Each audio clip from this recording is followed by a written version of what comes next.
Não se esquece de deixar o like, isso ajuda muito a espalhar o terror por aí. E claro, se inscreve no canal para não perder nenhum conto. Todo dia tem relato novo aqui no canal. Sempre trabalhei na ala noturna. Dizem que só aceita esse tipo de plantão quem já se acostumou com o silêncio, ou quem não tem medo dele. Eu aprendi a conviver. Mas tem noites que o silêncio grita. Isso aconteceu em 2016, no Hospital Municipal de Cruz Branca, interior de Minas.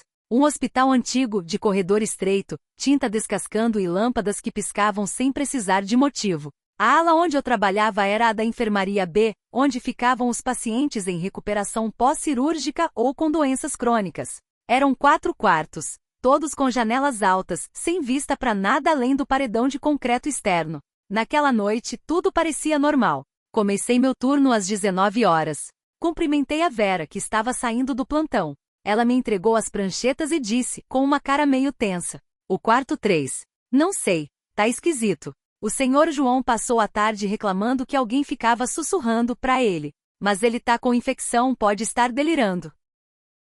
Concordei com um sorriso leve. Já ouvirá esse tipo de relato antes, especialmente de idosos debilitados. Peguei as anotações, fui fazer a primeira ronda. Quarto 1, tudo em ordem.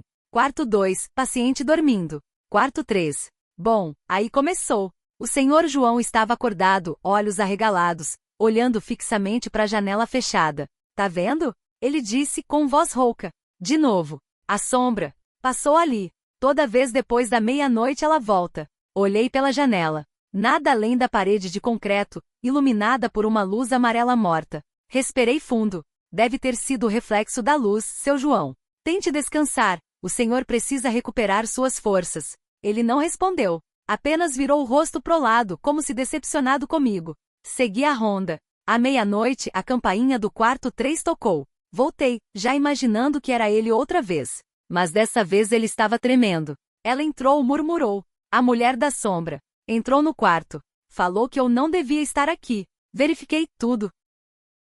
Nenhuma porta aberta, nenhuma janela destrancada, nada fora do lugar. Ofereci um calmante leve. Ele recusou. "Eu não tô louco, moça. A senhora sabe que tem coisa errada aqui. Já ouviu as histórias, né?" Franzi a testa. "Que histórias?" "O quarto 3 era o antigo isolamento." Ele continuou. "Trancava um paciente em surto aqui.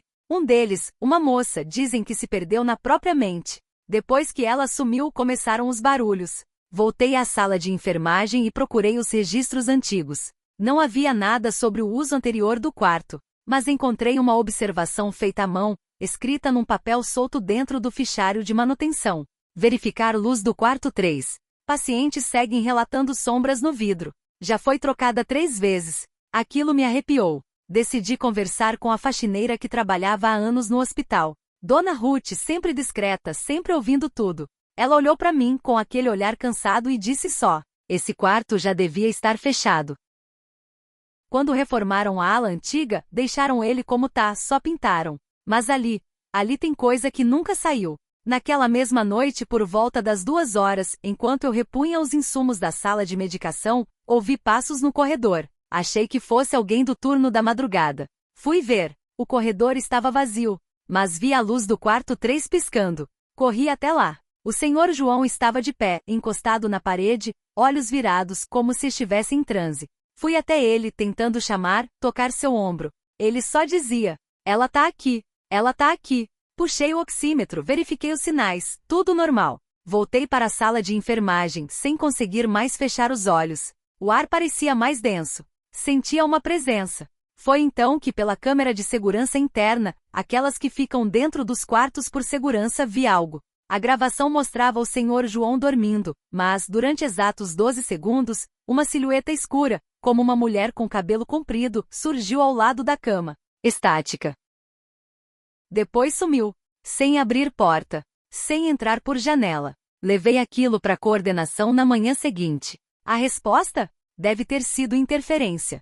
Já tivemos isso antes. Não consegui mais trabalhar naquela ala. Pedi transferência. 1 mês depois, o quarto 3 foi fechado, sem explicação. Mas às vezes, ainda escuto a gravação na minha mente. E ainda vejo a sombra, de pé, como se esperasse por mim.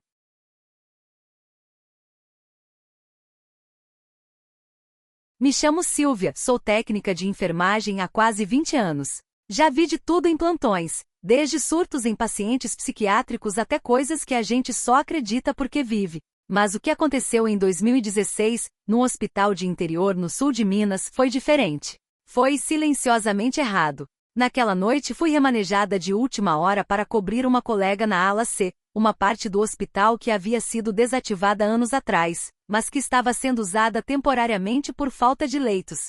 A ala era antiga, com corredores estreitos, luzes fracas, e um silêncio tão denso que doía nos ouvidos. Só 2 pacientes estavam internados ali, ambos idosos em observação, em quartos separados.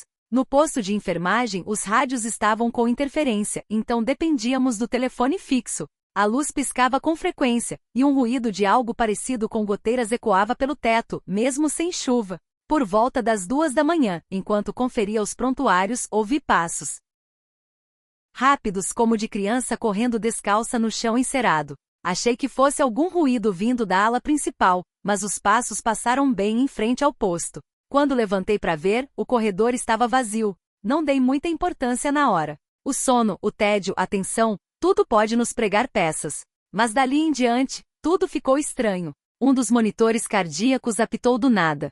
Fui até o quarto do senhor Gervásio. Estava dormindo, tranquilo. Mas algo me incomodou ali. O quarto dele estava escuro demais. Não era falta de luz. Era uma escuridão espessa que parecia prender a visão. Olhei em volta e percebi algo que só me dei conta naquele momento. O quarto não tinha janela. Isso era contra qualquer norma hospitalar. E eu jurava que ao fazer a ronda horas antes, tinha visto uma janelinha ali. Voltei ao posto perturbada. Peguei o mapa da ala.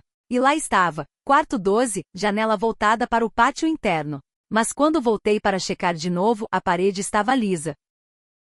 Nenhum sinal de que ali já houvera uma abertura, como se tivesse sido engolida pelo concreto. Então vieram os sussurros. Primeiro fracos, vindos da tubulação. Depois mais nítidos, como se alguém falasse comigo bem de perto. Chamavam meu nome. Não era alucinação. A voz mudava de tom. Às vezes parecia infantil, noutras arrastada e velha. Na terceira vez que ouvi, fui atraída até o final do corredor, onde ficava o antigo depósito da ala pediátrica, desativada há mais de 15 anos. A maçaneta estava fria. O ambiente ali dentro era gélido, mesmo com os aquecedores funcionando. E havia ali uma maca encostada com um cobertor infantil sobre ela. Coisa que ninguém tinha motivo algum para manter naquele canto esquecido. Fiquei imóvel, sentindo um peso nas costas, como se algo estivesse logo atrás de mim. Quando virei rapidamente, vi apenas o vazio, mas o cobertor da maca estava no chão. Voltei ao posto tremendo, escrevi um bilhete para mim mesma, não volte aqui à noite. E pedi transferência de ala na manhã seguinte. Contei o ocorrido a uma enfermeira mais velha. Ela apenas balançou a cabeça e disse: quarto 12 nunca teve janela, Silvia. Aquilo ali era uma sala de isolamento, antes da reforma. Teve uma história feia lá com uma criança que desapareceu. Nunca encontraram. Dizem que ainda corre por ali procurando por uma saída. Só que aquele quarto nunca teve janela. Desde então, sempre que ouço passos de criança em alas vazias, eu fecho os olhos e espero passar.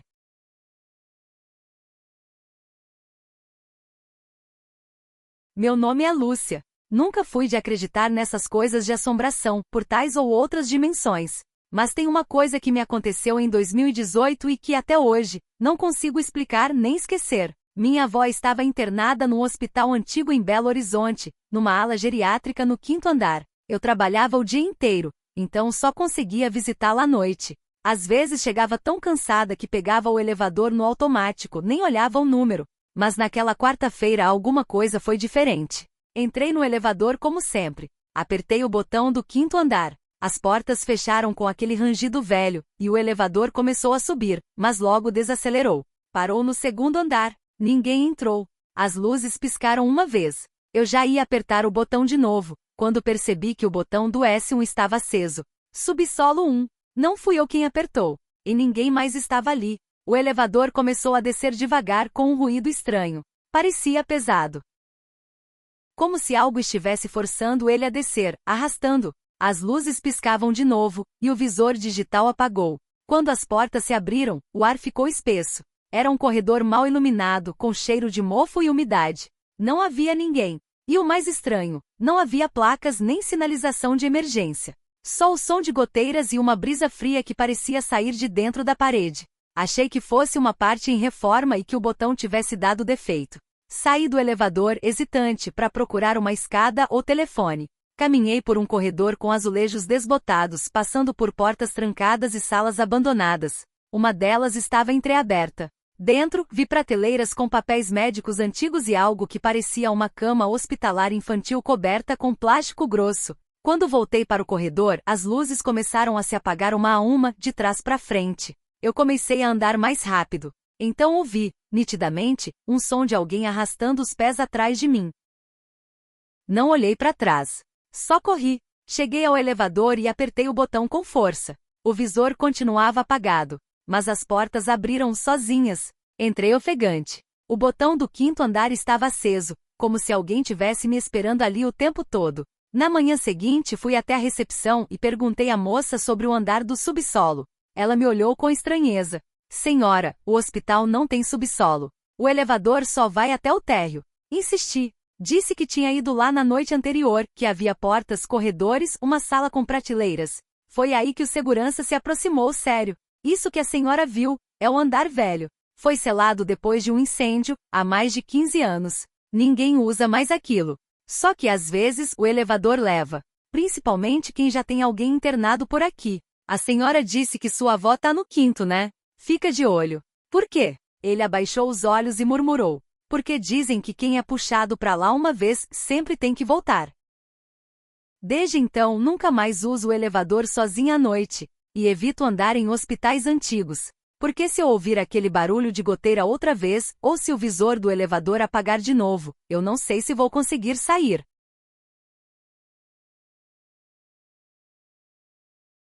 Me chamo Adriana. Se alguém me contasse isso um ano atrás, eu teria rido, dito que era exagero, ou fruto de remédio forte demais. Mas hoje eu hesito até em contar, porque o que vi não foi alucinação, não foi sonho, foi real. Meu cunhado, Fábio, teve uma crise forte e precisou ser internado. Não era nada grave, mas precisavam monitorá-lo. Ele foi parar num hospital da rede pública velho, frio e com os corredores compridos demais. Lembro que cheguei numa sexta-feira à tarde, pouco antes do horário das visitas. A moça da recepção me indicou o caminho até o quarto 616.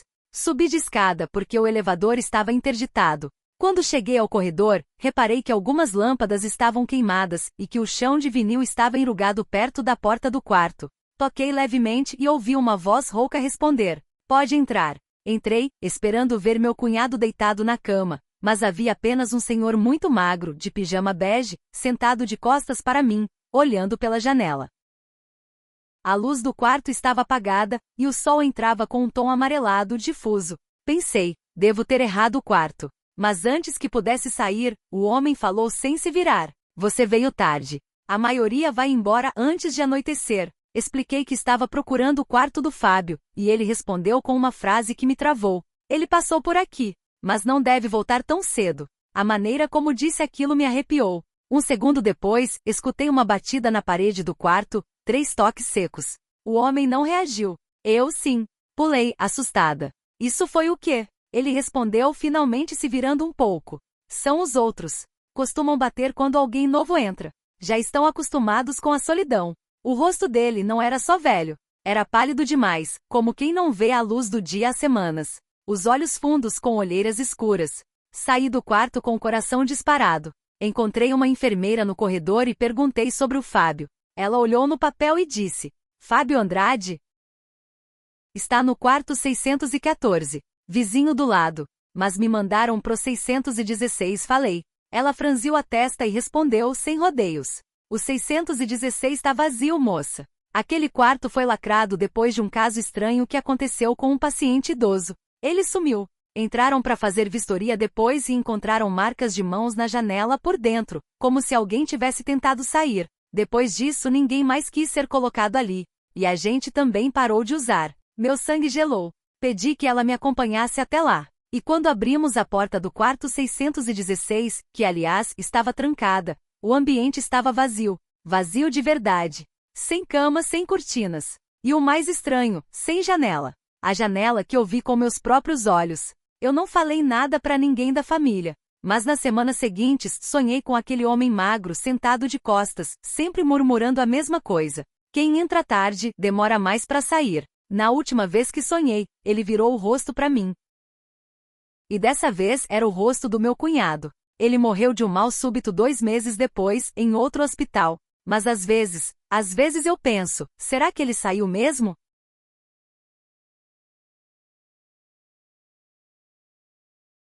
Me internaram por conta de uma pneumonia que se agravou. Foi no início de julho, tempo seco. Eu já estava fraco fazia dias, tossindo até o ar acabar. Fui levado para um hospital municipal, desses com cheiro de desinfetante barato e paredes meio esverdeadas, encardidas pelo tempo. Fiquei num quarto coletivo, mas só havia uma cama ocupada além da minha, separada por uma daquelas cortinas azul claro, pendurada num trilho no teto. No começo, achei que estava sozinho. Mas no fim da tarde, quando acordei de um cochilo com a garganta queimando, escutei alguém tossindo do outro lado. Era uma tosse áspera, arrastada, meio abafada. Pensei, tem mais alguém aí? Tentei puxar conversa, perguntei o nome. Nenhuma resposta. Só a tosse. E, de vez em quando, um murmúrio baixinho. Como se alguém rezasse. Naquela noite, o clima pesou. As lâmpadas piscavam de leve, como se tivessem vontade própria. A cortina não parava de balançar. Pensei ser corrente de ar, até perceber que a janela estava fechada. Chamei a enfermeira. Ela veio rápido. Disse que eu estava febril, talvez vendo coisa. Perguntei sobre meu companheiro de quarto. Ela hesitou um pouco, depois respondeu. O senhor está sozinho no quarto. A cama do lado está vazia desde ontem. Eu ri, meio nervoso. Não tá não. Alguém tossiu e rezou aí agora há pouco. Tá doente também. Ela puxou a cortina. A cama do lado estava intacta. Lençol esticado. Nenhum travesseiro. Nenhum sinal de uso. O senhor tá com febre alta. É normal confundir as coisas, ela disse. Mas naquela noite, não dormi. A tosse voltou. Mais forte. A cada hora que passava, o som parecia mais perto. Uma vez, juro por Deus, escutei um barulho como se alguém raspasse as unhas no colchão, do lado de lá da cortina. Só no terceiro dia, algo mudou. A cortina, que eu nunca tinha ousado abrir, estava puxada pro lado, como se alguém tivesse passado por ela. E na cama, tinha uma marca funda no colchão, como se alguém estivesse deitado ali havia pouco tempo. E o que me arrepiou mesmo foi o travesseiro amassado, como se uma cabeça tivesse repousado ali por horas. Chamei outra enfermeira. Ela só olhou, bufou e disse: De novo isso? O pessoal que passa por esse quarto sempre inventa a mesma história. Já trocamos a cama, já pintamos as paredes. Mas todo mês, alguém fala da pessoa do outro lado da cortina. Pedi para trocar de quarto. Me disseram que não tinha vaga. Na última noite, acordei de madrugada com o barulho da cortina sendo puxada lentamente. Senti um peso estranho no peito. Quando virei pro lado, vi só um vulto parado ali. Alto. Imóvel. Como se me observasse. Apaguei. Não sei se por medo ou pela febre. No dia seguinte, recebi alta. Desde então, sempre que passo por hospitais, sinto um arrepio. Não pela doença, mas pelo medo de, um dia, acordar e perceber que do outro lado da cortina, ainda tem alguém me esperando.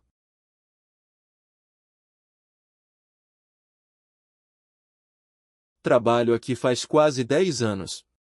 Hospital público, antigo. Piso rachado em alguns cantos, pintura gasta, aquele cheiro entranhado de éter que nunca sai, mesmo depois da reforma. Entro sempre às 10 da noite. Faxina pesada, corredor por corredor. Tem gente que se recusa a trabalhar nesse horário. Dizem que dá azar. Mas eu, com minhas contas e meu silêncio, aceitei. Só tem um lugar que evito varrer sozinho, o corredor dos fundos do segundo andar. Aquele trecho é pouco usado. Serve de passagem entre dois setores quase desativados. E lá no fim dele, tem uma porta com vidro fosco, onde ainda se lê, desbotado, psiquiatria. Foi fechado antes de eu começar. Ou pelo menos, é isso que dizem. Mas sempre que passo por lá, a luz está acesa, mesmo sem ninguém entrar. E, às vezes, ouço uma cadeira de rodas rangendo, indo e voltando. Teve uma vez que o supervisor me mandou limpar aquele trecho. Disse que era coisa rápida, só varrer e passar pano. Fui. Contra o meu instinto, mas fui. Logo que cheguei perto da porta da psiquiatria, o rádio que carrego chiou alto e desligou sozinho. Era novo, bateria cheia. Ignorei. Entrei no corredor. Comecei a varrer. Senti uma brisa gelada, como se o lugar respirasse sozinho. E logo depois, escutei passos descalços. Lentos. Arrastados. Pensei que fosse algum paciente perdido. É comum, às vezes escapam do quarto e se confundem. Chamei. Senhor? Senhora? Tá tudo bem? Nada. Só o som da vassoura raspando no chão. E então, vi no reflexo do vidro da porta fosca, uma sombra parada atrás de mim. Me virei num pulo. Não tinha ninguém. Mas o pior foi quando vi o chão. Minutos antes, eu tinha passado pano. Estava limpo. Mas agora, havia pegadas molhadas, descalças, indo da porta até o meio do corredor. Pegadas que vinham de dentro da ala trancada. Voltei correndo pro setor principal. Não contei nada. Quem trabalha aqui aprende a calar. No dia seguinte, encontrei a dona Marli, faxineira antiga que se aposentou há pouco. Comentei por alto. Ela me olhou séria, coçou o queixo e disse: Ah, menino. Tem coisa que fica presa em lugar onde sofreu demais. Nessa ala aí, antes, trancava um paciente na marrã. Internação involuntária. Muito sofrimento calado. Pedi para ela contar mais, mas ela só fez o sinal da cruz e disse: Quando escutar passo, não responda. Eles escutam o nome da gente e seguem. Melhor deixar varrer sozinho mesmo. Desde então, passo longe daquele corredor. Mas ainda escuto, de vez em quando, no rádio, uma voz baixa chamando meu nome. E quando chego perto do fim do turno, o chão do corredor dos fundos sempre tá úmido, como se alguém tivesse acabado de sair do banho e andado por ali, descalço, devagar, deixando rastros que só eu vejo.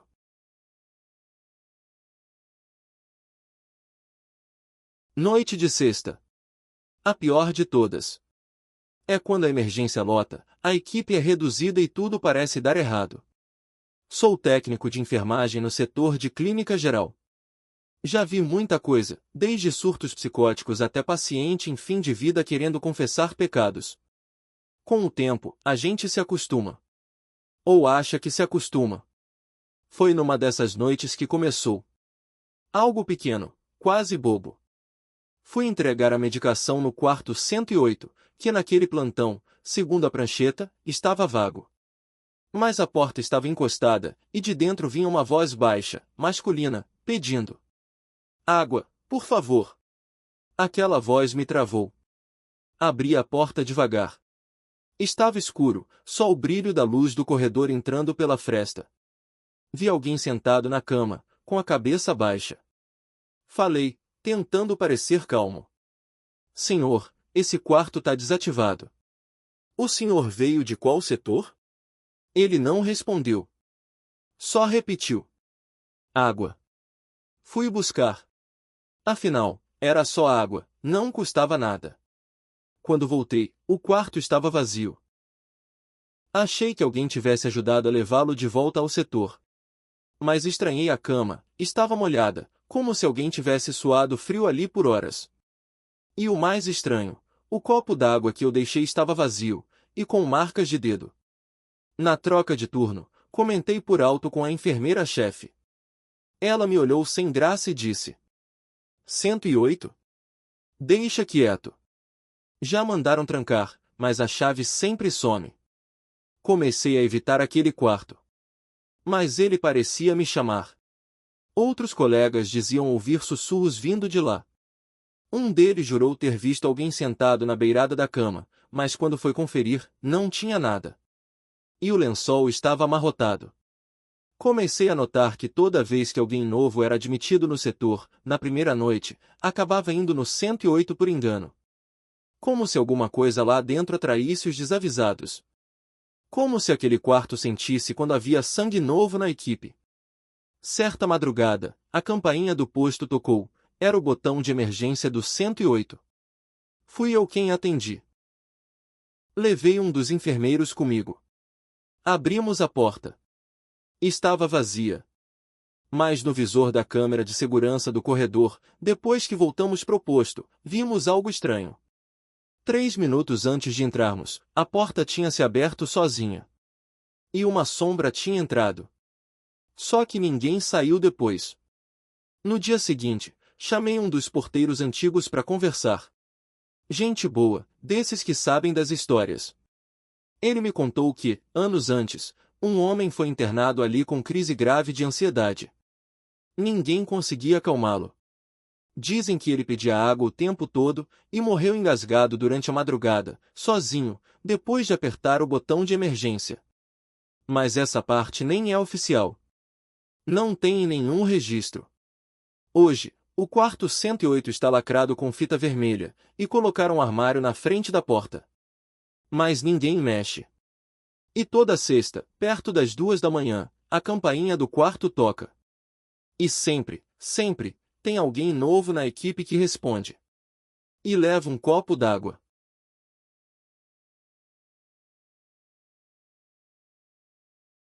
Trabalho na recepção do pronto atendimento há 6 anos. Plantão noturno. Já vi de tudo, bêbado dormindo na cadeira, briga de casal terminando em boletim, até mulher entrando em trabalho de parto no meio da fila. Mas nada, absolutamente nada, me preparou pro que aconteceu nos últimos 3 meses. Começou de forma quase invisível. Uma madrugada qualquer, vi um homem entrando pela porta automática, lá pelas 2:30. Terno puído, rosto magro, expressão esquisita. Caminhava devagar, mas decidido. Foi direto pra fila, como se já conhecesse o caminho. Fiquei observando, esperando ele vir até mim para se cadastrar. Mas não veio. Olhei novamente e ele não estava mais lá. Não tinha saído, não tinha passado por mim. Não constava no sistema. Pensei que tivesse alucinado por causa do cansaço. Na semana seguinte, outro caso. Dessa vez uma mulher, de jaleco antigo, manchado nas mangas. Veio andando devagar, sorrindo. Me olhou e disse: "Preciso visitar o andar de cima. Ele está me esperando." Tentei entender quem era ela, se estava procurando alguém internado. Ela apenas apontou para o teto e repetiu: "Ele está me esperando." Antes que eu pudesse perguntar mais, ela entrou no elevador. Sozinha. Consultei os registros de visitantes, nenhum. As câmeras registraram a entrada, mas não mostraram ela saindo. Nem no elevador, nem pelas escadas. Chamei o segurança. Ele só balançou a cabeça. De vez em quando aparece alguém assim. Não adianta procurar. Esses não constam. Fiquei arrepiada. Mas a coisa piorou. Comecei a anotar num caderninho meu cada rosto que entrava e não batia ponto, não passava na triagem, não fazia ficha. Só desaparecia. Em menos de um mês eram 8 casos. Tentei mostrar para a supervisora. Ela ficou em silêncio. Depois me disse que era melhor rasgar aquilo, que aquilo atraía o que não devia. Ignorei. Uma noite, enquanto imprimia pulseiras de identificação, notei um nome estranho aparecendo no sistema. Paciente 0, registro inexistente. E do lado, a mensagem: entrada aprovada. Tentei deletar. O sistema travou. Corri até o segurança. Quando voltamos, meu computador estava desligado. E na minha cadeira, uma única ficha impressa. Nome: Clarice S. Data de admissão: 2h35. Pronto atendimento. Queixa: vozes. Clarice era o nome da minha mãe. Morta há 3 anos. Nunca tinha vindo aqui. Aquilo me gelou até o osso. Naquela noite pedi transferência pro turno da tarde. Mas às vezes quando passo pelo saguão para bater ponto, sinto o ar diferente. Um frio estranho. E vejo alguém parado ao lado da recepção, como que esperando ser chamado. Mas ninguém olha para ele. E o pior, às vezes eu olho para a tela do sistema, e vejo a mensagem piscando no canto. Entrada aprovada.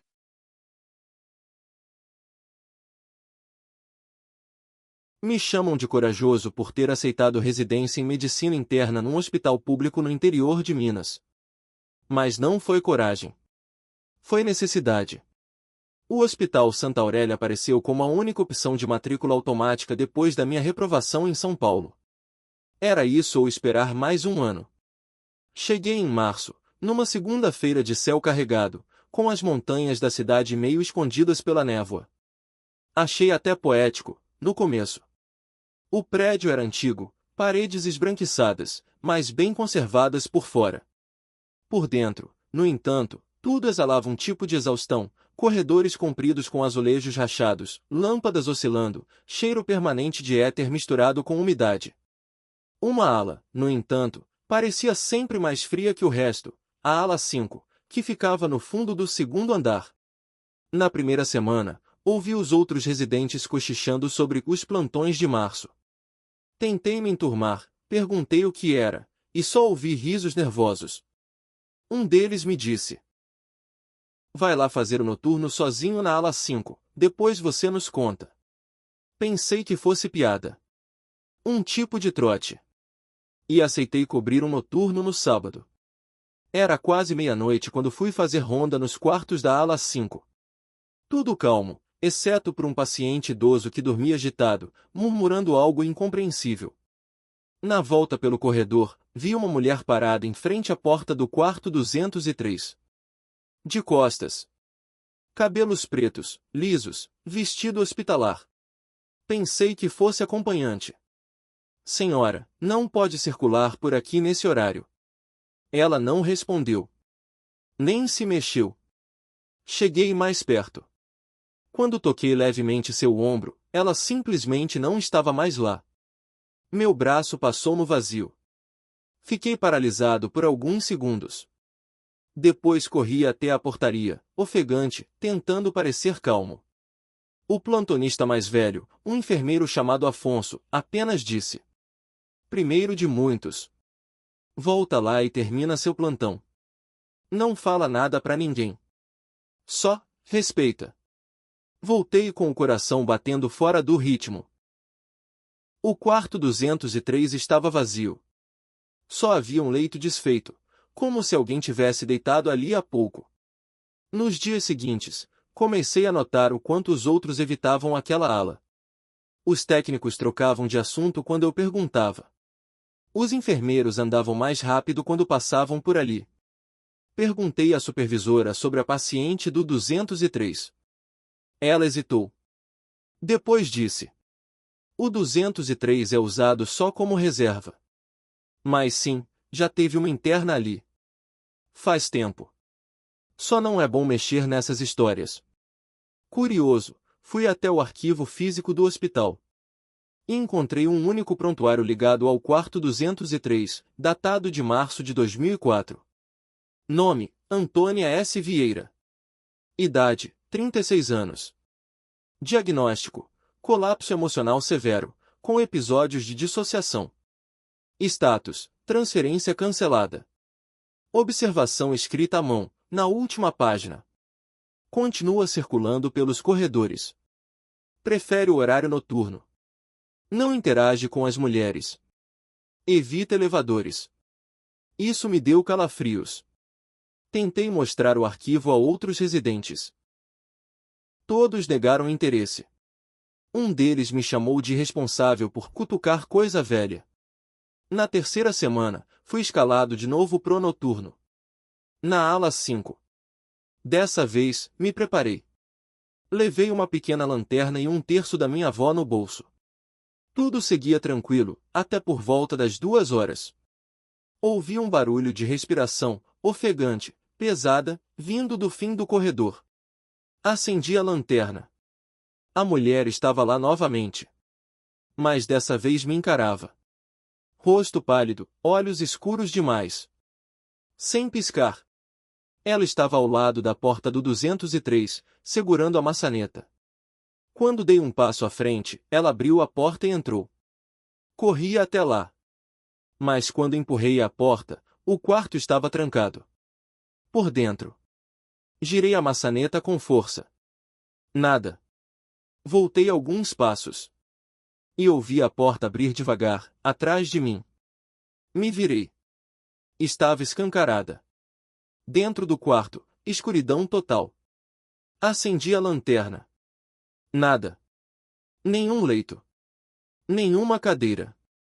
Nenhuma mulher. Depois daquela noite, pedi afastamento das rondas noturnas. Ninguém me questionou. Ninguém. Hoje, meses depois, continuo trabalhando aqui. E às vezes ainda passo pela ala 5 durante o dia. Mas desde então, toda vez que entro no elevador, ele para sozinho no segundo andar. Mesmo que eu não tenha apertado esse andar. E toda vez que as portas se abrem, vejo por uma fração de segundo, lá no fim do corredor, alguém de vestido branco, parado em frente ao quarto 203. Esperando.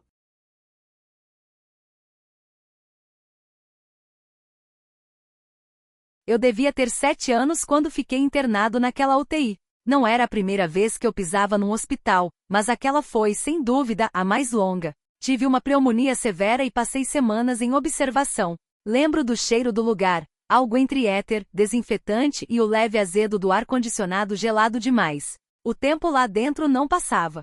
Só se media pelos horários de visita e pelas luzes que nunca se apagavam por completo. Na UTI, o silêncio era espesso. Mesmo durante o dia, a sensação era de que o tempo estava preso. E foi nesse silêncio que comecei a conversar com eles. O primeiro foi o menino da cama ao lado, que disse se chamar Joquinha. Ele era magrinho, com cabelo escuro e um olhar que parecia saber mais do que devia. Me contou que estava ali fazia tempo, que gostava quando eu lia em voz alta e que às vezes via as pessoas flutuando no teto, quando apagavam as luzes. Eu ria disso. Pensava que ele tinha imaginação demais.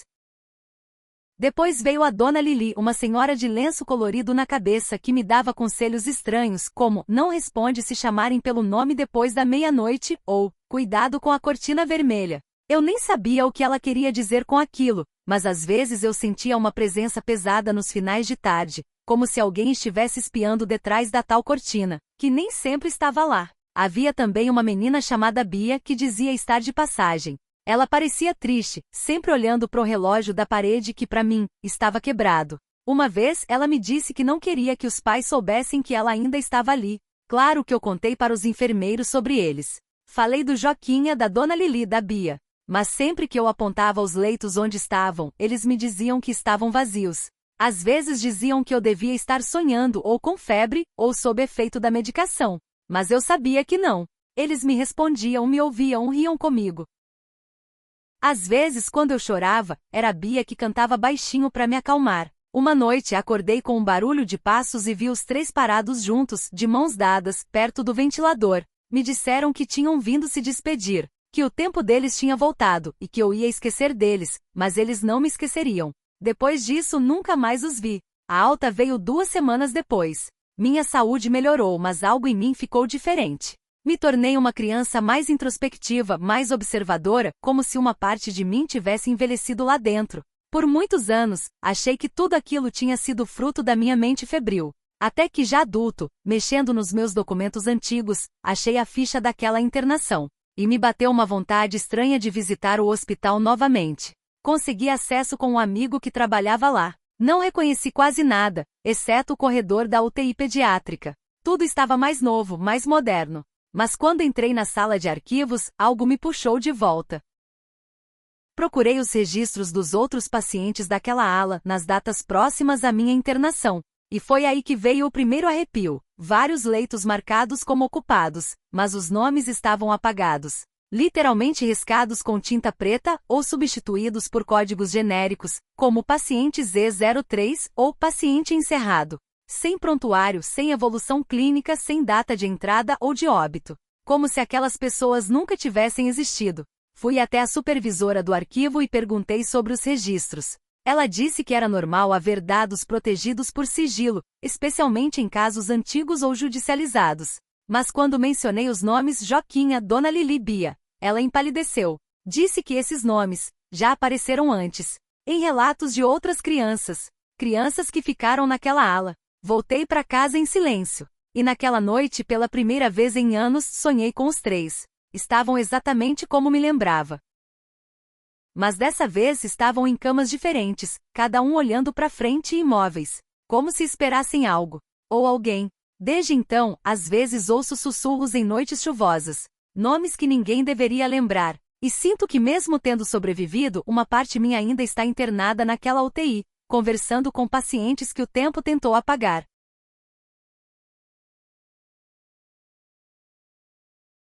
Por muito tempo eu achei que aquela lembrança fosse apenas um sonho recorrente. Um daqueles borrões da infância que a gente não tem certeza se aconteceu mesmo ou se foi só imaginação.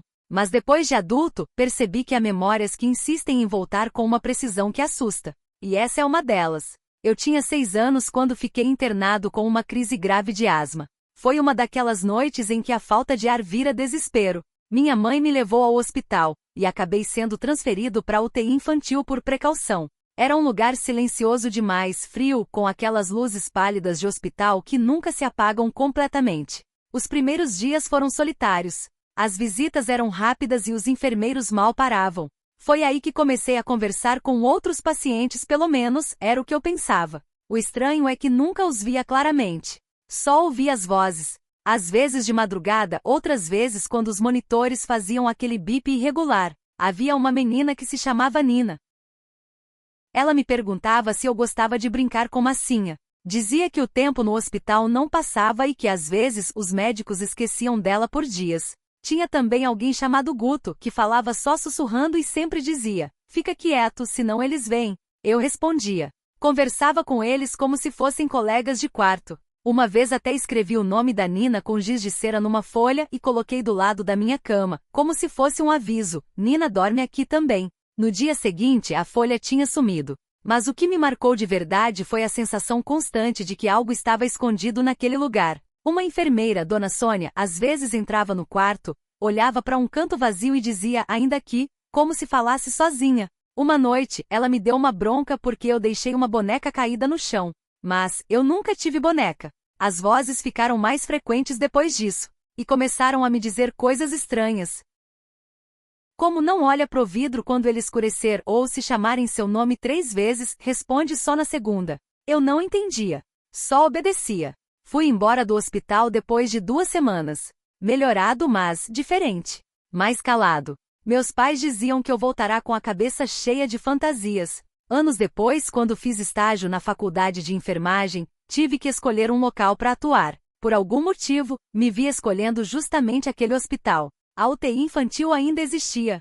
Modernizada, mas com a mesma planta. Fiz amizade com uma técnica mais velha, a Joana. Ela dizia que aquela ala tinha uma fama estranha. Alguns profissionais se recusavam a fazer plantão noturno ali. Uma vez, puxando papo, mencionei que tinha sido internado ali na infância. Ela me olhou de um jeito esquisito e perguntou se eu lembrava dos nomes dos outros pacientes que ficavam comigo.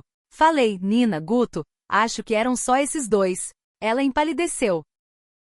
Foi até um armário, abriu uma gaveta e puxou uma pasta antiga, cheia de papéis amarelados. Disse que aquilo era de quando o hospital usava registros manuais. Mostrou uma folha com as escalas de leito da época. Os nomes estavam lá, mas riscados. Não apagados. Riscados à mão com caneta preta. Outros leitos, naquela mesma semana, apareciam com a sigla NE. Perguntei o que significava. Joana respondeu baixo: "Nome esquecido. Quando o paciente morre sem identificação ou quando as fichas somem." Desde aquele dia, voltei a ter os sonhos. Só que agora, neles, eu não era mais uma criança. Eu estava de jaleco, parado na porta da UTI, e ouvi alguém me chamar: "Guto, Guto, Guto."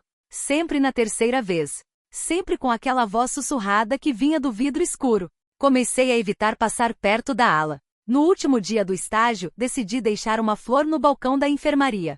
E só escrevi uma coisa no cartão, para os do nome esquecido. Quando voltei para casa, notei algo colado no espelho do banheiro. Um papel que eu não lembrava de ter posto ali. Com letras infantis, escrito com canetinha vermelha. "Obrigado por lembrar da gente."